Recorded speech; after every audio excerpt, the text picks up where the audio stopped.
Well, I started out the race. I talked to Donnie last night and a little bit this morning about just riding around when we wrecked on like lap 7 here in the spring race, and you know we talked about riding around at that point at the back just to log laps, and I made the comment to him. I was like, I didn't come here to ride around the back. I'm like, I want to get up there and race with those guys.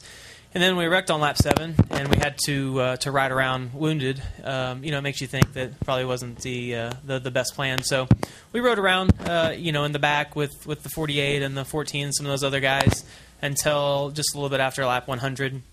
And then when I initially tried to move up through the field, they were 3 wide, 10 rows deep, and it just, it seemed like a row would advance, and then the next lap that row would move to the back, and nobody was able to make any ground. And I even made the comment to the spotter and Donnie. I said, it's just going to be luck of whoever can kind of get in the right row and make the move. It's really weird how you watch the truck race and everybody rides around on the bottom, and then in our race everybody rides around right up against the wall. But it seems like these cars, the way that they suck up, you need to be on the right rear of the guy in order to make the pass. It's really hard to make the pass on the inside. I mean, I had, quite a few occasions today where I'm trying to get slowed down. The guy behind me, I had someone push me through Kurt Busch. I'm lucky that we didn't have a huge wreck right there. It's just, it's hard when they get 3 wide like that. My years here have been, have been, they've been good. They certainly haven't. The performance hasn't been what I think either one of us expected. Coming and almost making the chase my first few years in Cup. Coming over here, I thought that it would be kind of a sure bet, and it just hasn't been as good as what it needed to be. But certainly, I'll miss being a part of this organization, but you never know. You might end up driving for Jack one day again. So I'm not going to make him mad in this little meeting we're having here. So there's not a lot of rides available right now. I think that's everybody knows that.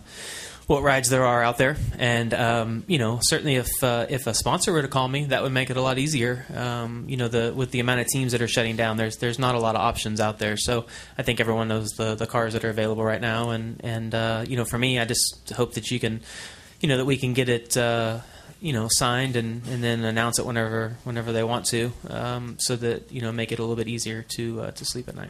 Well, certainly, being able to win is not going to hurt my chances at getting another ride.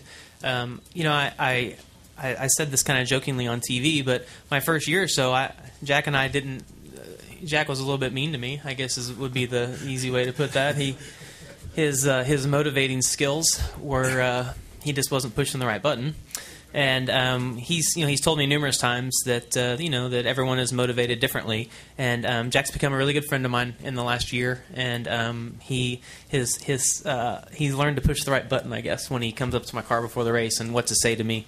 And I'll miss not getting to drive one of these cars. Certainly Jack's team can put just incredible equipment on the track, and this year hasn't been as good as what it's been in the past, but whether it's the engine shop or the engineering department or the chassis shop, he has an incredible race team.